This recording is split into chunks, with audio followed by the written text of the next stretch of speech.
It's Neil Atkinson. This is the Anfield Wrap. I am joined by Ian, Salmon, James Sutton and Adam Smith. This will be a show that is focusing entirely on what happened last week, the aftermath thereof, and everything that people have seen or chosen not to see over the course of the weekend, and how everyone is processing the matter around the passing away of Diogo Jota and Andre Silva.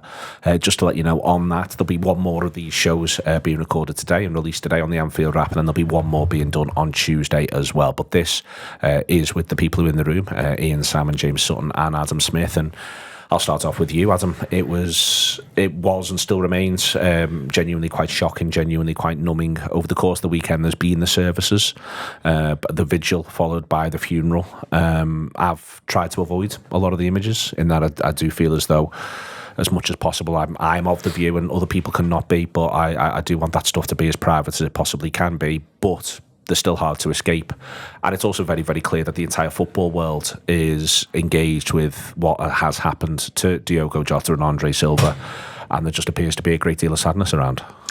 Yeah, and I think sadness is the right word, because there isn't another one, I guess, because it's just such a deep tragedy, such an awful thing to happen. And I think it's one that grows the more you think about it, almost. And so I think that, I get why you might, and other people might, want to avoid looking at the images and things, because I think it's one, you think about the loss of life, and obviously that in and of itself is awful. It's horrendous. They were both young men, still in their prime, and that's really sad. And then you think about the fact he's, Diogo particularly, left behind the wife and 3 children, and that just becomes impossibly sad.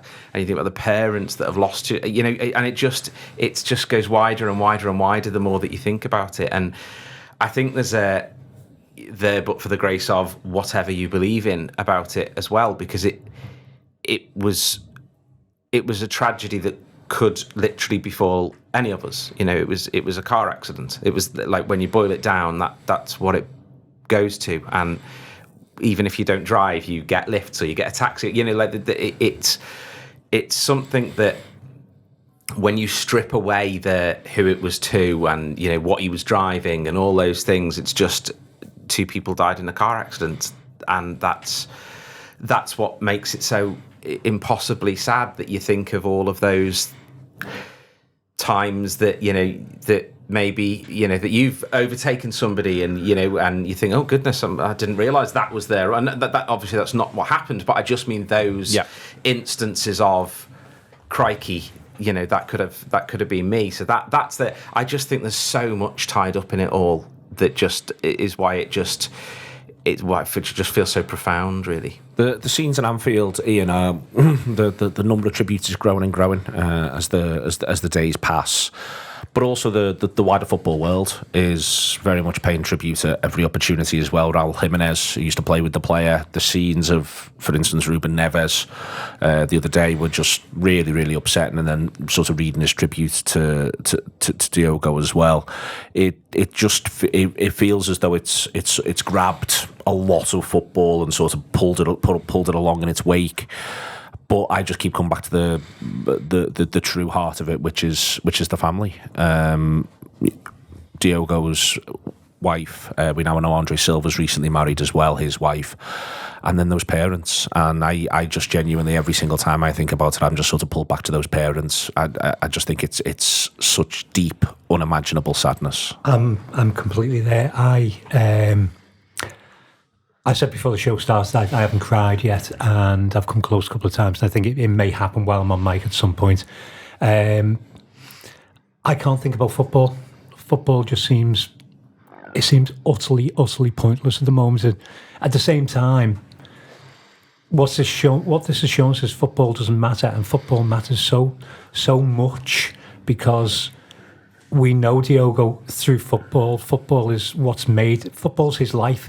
So you were talking on one of the first shows about the fact that we don't have many superstars in the team, and we do. Obviously, we have superstars. We have superstars. We've made superstars. People have come to us and become superstars. There is no 5-year-old kid who starts off wanting to play football. as a superstar. They don't start wanting to be a superstar, because when they start playing football, they are too young to understand the concept of what a superstar is, of what global fame is. They start to play football because something inside them means that the most important thing in their life is football. And that's how they make their life. If they're lucky enough to make the grade, then that's how they make their life. And they make their life through the love of football. And everything that's been spoken about is Diogo's love of football, Andre's love of football is what's got them through. And as I said, I'm finding it hard to actually think about football, because all I can think about is the family. Because my sons are 29 and 24, and they were 28 and 25. And that's appalling. That means their parents are my age. Their parents are putting 2 sons to rest who are my age. And that's just wrong. And you can't figure out how this has happened, but you look at the confluence of coincidence that's took him to be at that spot at that moment, with whatever injury he was being treated for in Spain, in Portugal rather, that meant that he couldn't fly, that meant he had to get in a car, that meant he went to a restaurant, and this is how long the restaurants took to deliver the meal, and to be in that spot at that moment, for that to happen, it's just beyond. It's beyond belief. I can't believe. The more I see his photo, I can't understand how he's dead. And it's Diogo's photo who I'm seeing. It's not Andre's photo I'm seeing so much. I'm seeing the photo of the two of them together, but the places I've been, I'm seeing Diogo's photo. And I think it's great how many times you've emphasised the fact that we need to talk about Andre as well, because it's a family who've lost 2 sons. So going to sign the book of condolences on Friday morning, going down, seeing the floral tributes and the scarves grow, and I put a scarf down, and obviously to me, to people my age, that mirrors the previous time that we did this as well. So that's always there. But then you go into sign the book of condolences, and there's his photo up on the screen in the room with the books, with the dates of his birth and his death, and it's just absurd. It just the whole thing just feels absolutely absurd. I spent 3 days with his song on a loop in my head, just going round and round and round. Other than that, just feeling absolutely hollow. And I didn't know him. I knew him as a player who was great, who scored great goals. I didn't know him as a person. I know him more as a person now from what everyone said. But what you're saying about the scenes and the coverage, on Saturday morning, I made the decision, and other people's decisions are as valid as this decision. I made the decision to watch the coverage of the funeral, which was, I thought, in the majority, done extremely tastefully, because there were no cameras allowed inside the church, and it was just a stationary camera outside, people speaking. Beforehand, I heard you on CNN. The lad on CNN, Kim, did a fantastic job. He was absolutely brilliant. He absolutely understood everything. But I watched it because I felt it was my way of paying some respect. I felt I owed it to him to pay my respect in whatever way I could. To see the funeral, and to see a funeral that consists of a funeral done in a sunshine country where people turn up in black t-shirts and jeans, and it's a youthful funeral. A youthful funeral is a bloody awful thing anyway. It's a terrible, terrible thing to consider. But young men carrying the caskets in and carrying them out. And then Andre and Diogo's wives at the back of the casket, helping support the casket on the way out, is the most heartbreaking thing I think I've ever seen in my life. And the whole thing's just, it's so far beyond the pale. Everything else seems insignificant. The idea of, it's one of the things Ian said there that was interesting, James, was the idea of feeling like you've got a greater sense of him now. I think, we try to work hard when we do these shows in general, week in, week out, to remind ourselves and anyone listening that fundamentally footballers are just humans who are trying their best on a performative scale in front of a huge number of people.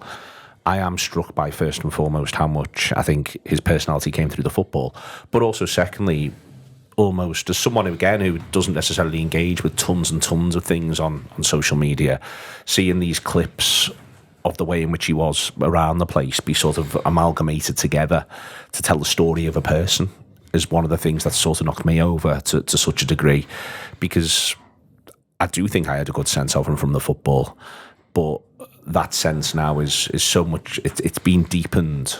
And, you know, as someone, as I say, every opportunity tries to humanise footballers, even I've been sort of taken aback by how much I've sort of personally been engaged and moved by that process and by the tributes from teammates that he's had for 10, 15 years in some instances. Yeah, he's just a special footballer. We're very, very blessed to have watched him and to have sang his song and to have been part of the legacy that he's going to leave behind. It's a very special thing that we're all part of. And you're right, both of you, to reference the wider football world, but not just the football world. I read a piece about his involvement in FIFA and the gaming world and what he meant to young gamers around the world, and how he brought people together in that space and what he meant to them, and that FIFA have sort of frozen his statistics and his price now and all that, and there's so many tributes in that sense. And he worked with the women's game as well, and he did a lot of things behind the scenes, and it's the merit of the man. And everyone has their own kind of personal connection to somebody when they pass away, and there's that saying, isn't there? Football without fans is nothing. And I think, for me, football is about community, and it's about a shared experience of something. It's not an insular thing. We don't watch football in behind closed doors on our own, and we celebrate it together and we sing the songs together, and it's about community. And when I think of Diogo and the impact that he's had on me, I'm very privileged that every season I get to take my dad to a couple of games, and he's my dad's favourite player. And every game when the team sheet would be announced, my dad would always say, "Is my boy playing?" He was always, "It's my boy playing." He couldn't give a shit about anybody else, honestly. So for my dad. My dad's a Leeds fan, and he grew up watching some great players and some great football. And for him, Diogo was the boy, was the man. He wanted to see him on the pitch. He wanted to see him running at defenders. He wanted to see him being a nightmare in every game that he played. And that's what I'm really gonna miss, is that connection that me and my dad had to Diogo.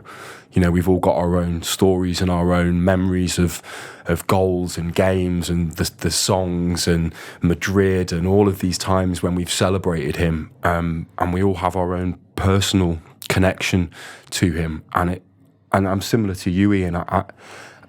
It hasn't sunk in. I can't comprehend that I'm not going to get to do that with my dad again. That really upsets me. It's the upset's everywhere, I think, Adam. I think the footballers themselves have, if I say led on that, what I mean is they've just been themselves. They've just been themselves in a public sphere. Some of the images that I have seen, you've seen the footballers being upset and trying to process where they are and what it is that they're about. So to say led would just be wrong, because that would suggest it's some sort of option, some sort of decision they've made. I think instead they've just been human. But what it's turned into, therefore, is just having a greater insight into both him and, I'd argue, them. I think, it's very, very important. I think that one of the things to take from all of this is that they're not robotic. And that's something that we're going to have to engage with, I think, across the next few weeks. The footballers are not robotic. They are young men trying their best. Yeah. And I think somebody said on one of the shows, I can't remember who it was. I know Carl said something along these lines, but I think that the problem is that we watch the football. That's why we watch it, and we support a team. We don't support players. We might all have our favourite, etc., but we support Liverpool, and so you want Liverpool to do as well as possible every time the team takes to the pitch. And so sometimes your brain isn't wired to thinking about them as humans. It's almost like a conglomerate of things. And so, when Jota was perhaps underperforming or whatever, you'd be frustrated with him, and people, just as you would with everybody. Obviously Darwin Núñez has the same sort of thing. People would be, really angry about him, and it's almost like you detach from them as humans. And this has been a stark reminder that humans is exactly what they are, and the players have lost not a part of the team, although they have. They've lost a friend. They've lost somebody that, like, we've all worked in workplaces, and there are people there who you like and people who you don't like as much, and you'd rather not see or whatever. But it's still a family, and you spend more time with the people you work with a lot of the time than you do your actual family. So. And in this instance, there's the travelling, there's all of that. Yeah, exactly. genuinely all that hotel rooms, all this sort of stuff. All of that on top of it. So I'm quite sure he pissed some of them off sometimes, because that's what people do. I've just been away with some of my mates this weekend. I love them to bits. They piss me off sometimes. I'm quite sure I piss them off, often intentionally. But that's what friends do. That's what happens. So, but they all love you. They will have all loved each other, and this is a team that's kind of grown up together, and there's nothing we've won while Jota's been at the club that he hasn't been a part of helping us winning. So there's everything. I think one of the things that the Anfield Wrap is rightly wrestling with at the minute is, how do you move on? How do you talk about anything else? And I think that's what the club will be wrestling with. And I think, as you say, Neil, the players will lead it. But there's nothing they can look at in around the AXA training centre. I heard you talking the other day about, he'll have his place in the canteen, he'll have his place in the dressing room, he'll have all of those things. Even the medals that they'll look at, they'll remember the goals or the assists or whatever. And over time, that will become a joyous thing to remember. But right now, it won't feel like that, and it will be a matter of how do you just move on. And I think that's what I think so many of them will be struggling with, because it's so shocking. I think that, just to go back to that, not often, that's not true at all, but there are many times when you lose people, but you kind of know it's coming. So you get to say goodbye, like a degenerative disease or whatever it might be. You get to say goodbye. Something like this. I'll just tell a quick story from my own life, if you'll indulge me for a second. So a couple of weeks ago, 2 weeks ago today, actually, my wife went out to the shops, and I got a phone call from somebody. I got a phone call from her, actually. And so I answered. I was like, "Hi, yeah." And this lady said, "Hi, you're the emergency contact for this person. They've collapsed and had a seizure. She's in the shop. Can you come?" Basically, the paramedics are on the way, etc. And I was just like, I don't know what to do. I was like a video game character, like just walking into the wall. I was just like walking back and forwards, like I don't know what to do. I'll say she's fine. We don't know what's happened, but we're waiting for an appointment to find out from a neurologist, etc. But like that, in that moment, I was like, that's how quickly life can turn on a sixpence. And that was just a tiny thing where she's fine, it's okay. I was able to see her again, but that gave me a sense of that absolute shock out of nowhere. And that's why the thing that's upset me the most over the whole thing is I just keep like saying it over and over again, almost when I'm not expecting it, is yes forever, which is what they posted on their wedding photos. Like that's the bit that's just hitting me, because I think we can't, thankfully, we can't all know what it's like to lose two children. We can't all know what it's like to lose a husband, but most of us know what it's like to have been in love and to have somebody love you. And that's the bit that for me, he just hits me again and again and again, is that loss, because I know what that, like, I thankfully don't know what that would feel like, but I know how much it would hurt if I did. So that's the bit that for me just gets me again and again and again, because yeah, it's as I said before, I think it's just, we can all imagine ourselves in that situation, and that's what hurts, I think. I think being able to imagine the intensity of the workplace combined with the unbelievable highs, I think this is one of the reasons why it has hit people hard the way in which it has, James, is because we've shared in those highs. A number of us around the table have, and a lot of people listening have been in intense workplaces, but we've shared in the unbelievable highs. And I think that is, to me, one of the key reasons why I think people are finding this really, really difficult to deal with is because of that sort of sense of a shared journey. It is not as intense for us as it is for the footballers themselves. I think we can all acknowledge that. But part of, as you said before, part of this exchange is, well, it almost is. It almost is. Like we go mad when they score. He scores against Everton, and the ground is absolutely rocking on like an unbelievable level, because we know what that means for the overall journey that we've been invested in for decades. And there he is. He's done that at that moment, and we know. And I think that this is because in those moments, and that, as I say, this goes for all of them. But I think in a strange way, and I don't mean this to disparage anyone, I think it especially goes for the goal scorers in a funny way, because there is that immediate emotive adrenaline shared communion, and I think that is another reason why people are finding this remarkably difficult to deal with, is because they've all got their moment of looking Diogo Jota in the eye and going, yeah, we've done this, is right, you've sorted this out for us. And I think that is something that is really direct and emotional. Yeah, massively. It's those. When I think of him, I think of the big moments. I think of the big games. I think of the goal against Everton. I think those. And you're right. It's not disparaging to the other players on the pitch, but the goal scorers and the strikers. They get those big dramatic moments, and they get that celebration. And it's why people feel a kinship with Alan Kennedy, for instance, 2 European Cup final goals. He can have the rest of his career. He could have just been on the pitch. That might never have happened. It could have been someone else. But instead, it becomes those things, those moments are what glue you to people forever. I don't know how. I don't know how the players deal with this situation. I don't know how they get through it. I was listening to Adam speak then, and when you lose someone, when I've lost people before, I've wanted the world to stop.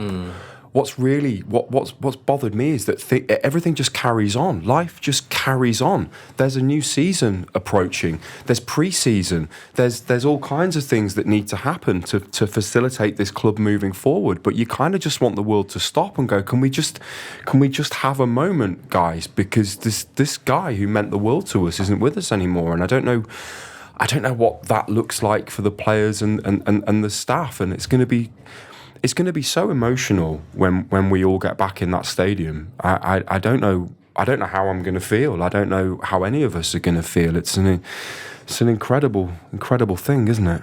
I think the idea of the world stopping, Ian, I think that this is one of the things that will make it difficult for the football club as a whole. Again, when we talk about the workplace element, we focused on the players, but there's a lot of people who work at Liverpool who will have been absolutely working as intensely, as closely at every single sort of room in the club, if you want to imagine, every room in the Axel, every room at Anfield, every room in Chapel Street, who will feel as though they're massively impacted by this. And I think there's instances through the club's history which are not the same as this, but where there is a thing which is the football club as a whole finds it difficult to do the next bit. The football club, I think, was knocked sideways by everything that went on in Paris, where thankfully there was no loss of life. The football club, obviously, we know about previous instances that, as I say, I don't like the parallels being drawn in any way other than this, but it is worth pointing out that desire for, can everything just stop for a few weeks, please? And the reality is, the answer to that is ultimately going to be no, because of the general obligations that go on, in the same way that for all of us in our personal lives, this thing that we're thinking of, the answer is often no. No, it can't actually. Sadly, the world does keep turning, and you've got to find your way through it. I think it's a huge challenge for the club. I genuinely do. I think it's a huge challenge for everyone there, from his closest teammate right the way through to anyone who worked in any sort of aspect of it. I think it's a remarkably difficult challenge, and it's one with which we need to find a way to offer as much support as possible. Completely. I mean, when you talk about the people who are going to be affected by it, we talk about the teammates immediately because they're there, but the coaches are there every single day with them. The physios are, you think about, it sounds vulgar to say it. If you think about the amount of times that Diogo's been injured, Yep. think of his relationship with the physio and the rehab crew and the recovery team and the people who get you back on the pitch, because he will spend more time with those people during that period than he will with his actual teammates. And you think about the photo that we've all talked about now, the photo of everybody at the races, and we know Tony Barrett's on there. So this is a bunch of lads going to an event together who like each other because it's a day out for a bunch of lads. It's not a day out for a team, it's a day out for a bunch of lads. So it's not just how the footballers cope with it, it's how everybody copes with it. And the horrible thing is, the world will move on. The world will not move on. The world outside will move on immediately, because to a great extent in football, it has to, because the next deal has to be done, and the rest of your construction for the team for August has to still happen. As due credit to Arsenal, they were due to announce Zubimendi on Friday, and they held it back till late yesterday, which I Yep. it's a lovely thing. It's an appropriate, dignified thing for them to do. I thought they did well there. So thanks and credit to the club for that. But 6 months ago, 3 weeks ago, last Monday, if Zubimendi had signed for Arsenal today, I'd have been sat here talking about, well, he wants to see the mountains, and who gives a shit? I mean, really, just let these lads enjoy their lives. And the thing that got me over the weekend was seeing Darwin, because we think of football as a transactional. A footballer is somebody you put into the team, you take out, you move them somewhere else, and you move these, and you create it. And we talk transfers all the time, and the game is about transfers. I don't want Darwin to go anywhere. A week ago, I wanted Darwin sold. I don't want Darwin to go anywhere, because that lad's just lost his mate.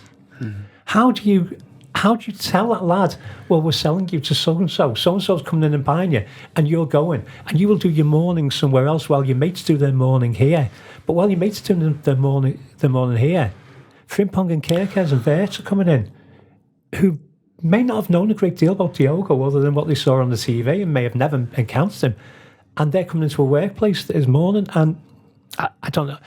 Has anyone ever been in a workplace that was morning? Yeah. Yeah. So I encountered it a few years ago. A good friend of mine, who was my assistant manager, he'd moved on to another shop that he managed, and he died suddenly. And suddenly, every single thing in the room that you work in is touched by that person, and every single thing reminds you of that person. And there isn't a day that goes by that I don't think about him. And that's 15 years ago. And because he was too young and it was senseless, every single thing in every building they are ever in, including away grounds, is going to remind them of Diogo. It can't not. You can't get away from it. And it'll be the stupid things that rear up and slap them every so often that will hit them. I found it, again, to speak personally, when our Kev was in the appointment with my dad, when my dad got the lung cancer diagnosis, I was in a rehearsal room. I came out to the rehearsal room, took the phone call, and when I was driving home, I saw the cathedral, the Anglican, and my dad wasn't a religious man, but the Anglican cathedral made me cry, because that would still be there, and that would go on unmoved by what happened, and the world outside will go on, and it will do the business it needs to do. But these lads are going in, and these lads are a lot younger than I was when that happened, because these are lads in their 20s. Some of these are lads who are still in their teens. Some of the players he plays with are lads in their teens who are now having to deal with this lad that they've known for a few years. Lads who've come up through the youth team know Diogo, and they've got to deal with the absence, and they're not old enough to deal with it. None of them are old enough to deal with the absence. No one's ever old enough to deal with the absence. But these lads are not old enough to deal with it. And I don't know.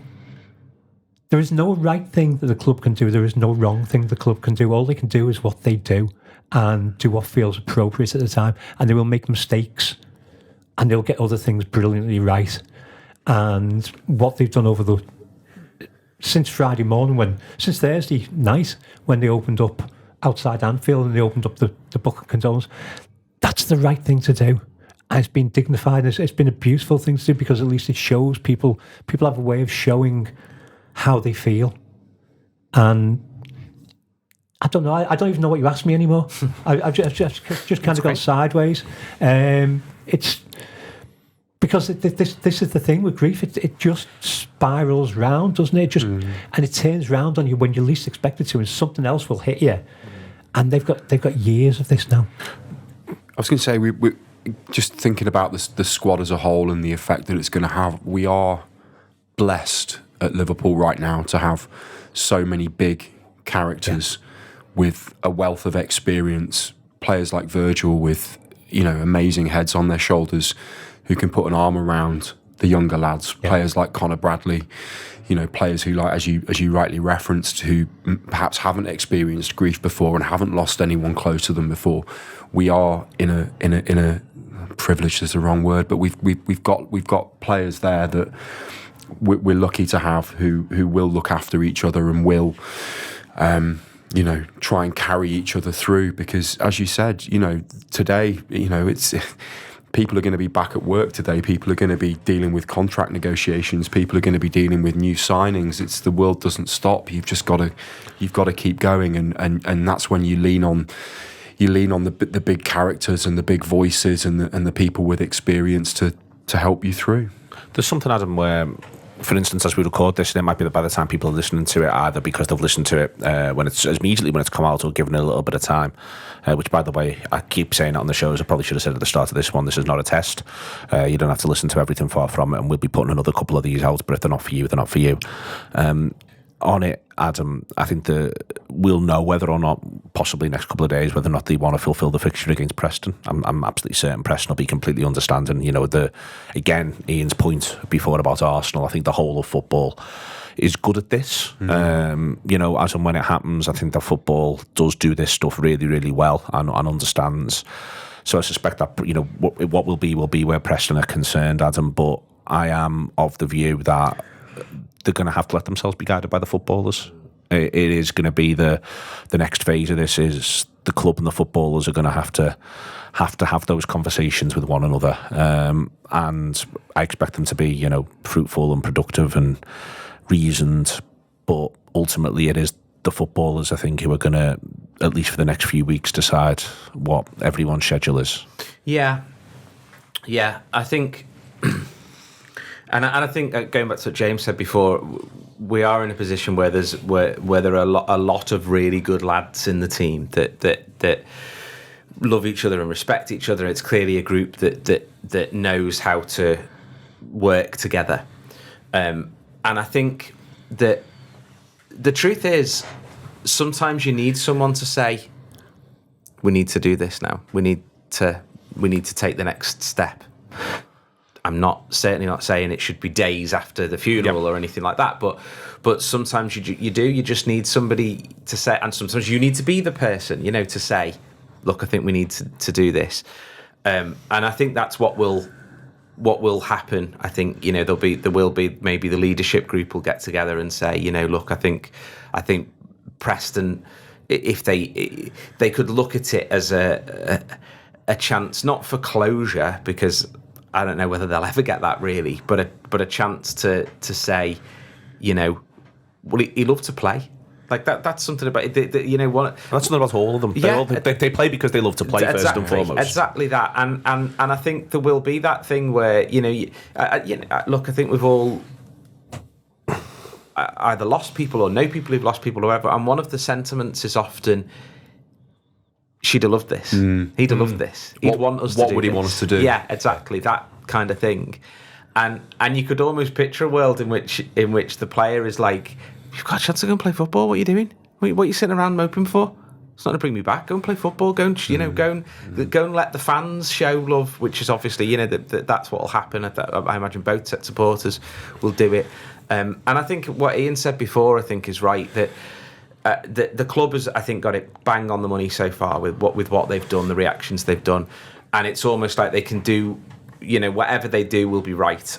I think, and like I wrote something yesterday about like if somebody asked me, and I don't buy into the idea of retiring numbers and shirts and things, because often it's for nonsense reasons. Like Birmingham City retired Jude Bellingham's shirt because he was just dead good. Like that's basically what it boiled down to. Well, Liverpool would have no numbers left if we did that. So I think, but in this instance, he's still the number 20. He didn't get transferred out. He didn't retire. He didn't decide to leave the club. He didn't run his contract down. He's our number 20, and he always will be. And I think that.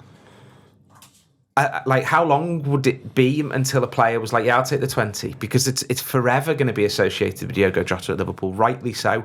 So it's the only time ever, really, where I've looked at a thing and gone, yeah, I think that number should just be forever his, because he is our player. And so I think, things like that, the club will make the decision, the players together will discuss it.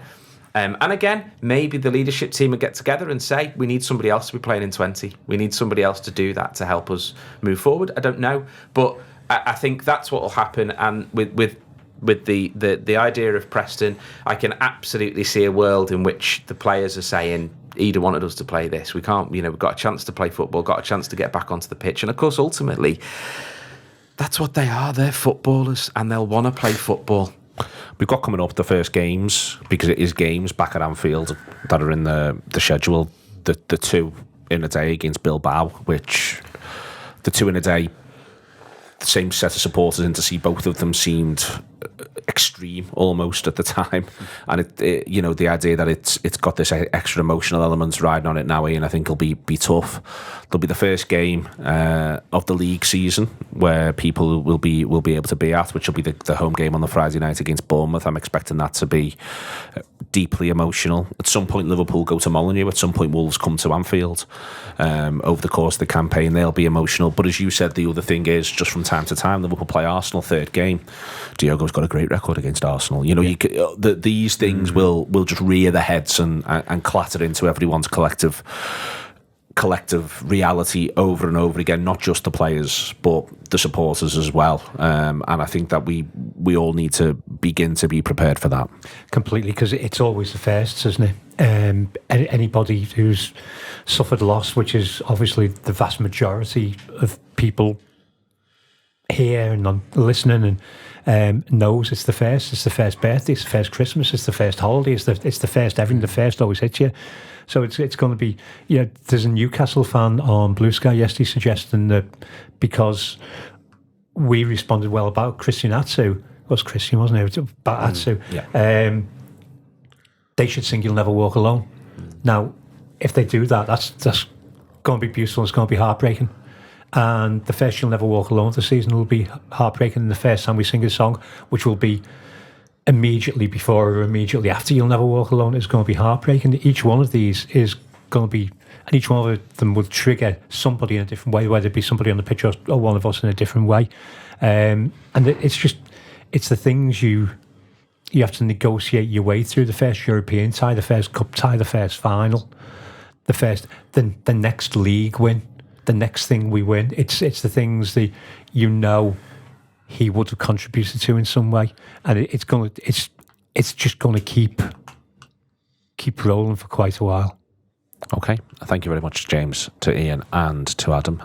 Milo for looking after the images, if you watched it. Andy for looking after the sounds all the way through. There will be another tribute show to Diogo Jota out today being Monday. Again, when you're listening to this is somewhat up in the air. There'll be one more then on Tuesday, which for the convenience of my language right now is tomorrow. And we will begin from Tuesday onwards to do some of the usual shows that the Anfield Wrap do. They'll be getting put out over the course of the week. I'll do something tomorrow to explain what we're doing and what the plan is around all of that. But until then, thank you very much to the three in the room who've been very, very generous with their emotions and with the time.